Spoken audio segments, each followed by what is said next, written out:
داخلنا كده. اوكي، طب شبك ايدك في بعض وارفع ايدك لفوق. كمان كمان كمان. حلو. عايزك تفك ايدك وتخلي ايدك دي لفوق كده. كلام جميل. ارفع كده وقبضه. حلو جدا. كنا نقدر نرفع ايدينا كده؟ كانت بتقع.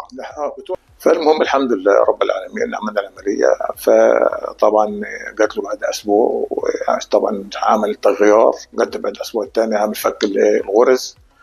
بعد كده جات له بعد كمان طبعا شهرين 2 بقى، طبعا بقى علاج وكشف وكلام من ده. فالحمد لله رب العالمين يعني حسيت براحه اكتر من الاول.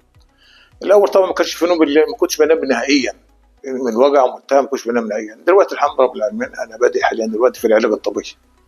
في العلاج الطبيعي دي النهارده سادسة جلسه علاج طبيعي. حاسس او اللي انا شايفه فيه امل وفي تحسن عن الاول. طبعا الحمد لله رب العالمين يعني في طبعا الاول كان في تعب بحركه. دلوقتي بحرك دراعي شمال ويمين وشمال وغرب. الاول ما كنتش باكل بو، دلوقتي الحمد لله بعرف اكل بو. امسك بو كوبايه ميه، اشرب اكتب بو اي حاجه.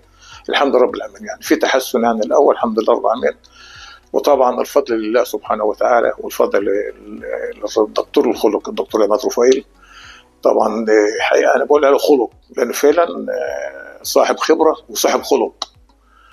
والخلق والعلم لما سبحان الله يجمعوا في انسان، دي طبعا يعتبر سبحان الله يعني يبقى ربنا بحبه.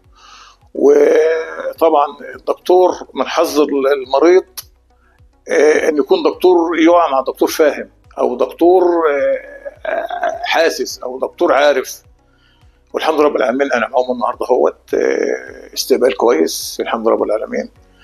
وما شاء الله يعني خليه، انا بقول خليه نحل شغال. حقيقي خليه نحل شغال.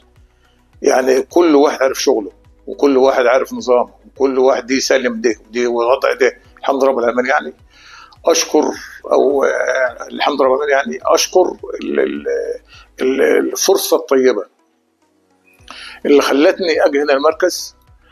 ولانه فعلا حقيقي النفسيه مستريحه 100 والنفسيه مستريحه تمام الحمد لله رب العالمين يعني. والدكتور الحبوب اللي زي ده، دي طبعا دي عليه 50% من نجاح المريض او من شفاء المريض. شكرا للدكتور عماد، وشكرا لخلية الناحية الموجودة، وشكرا للمركز. مع تحياتي وشكرا. السلام عليكم ورحمة الله وبركاته.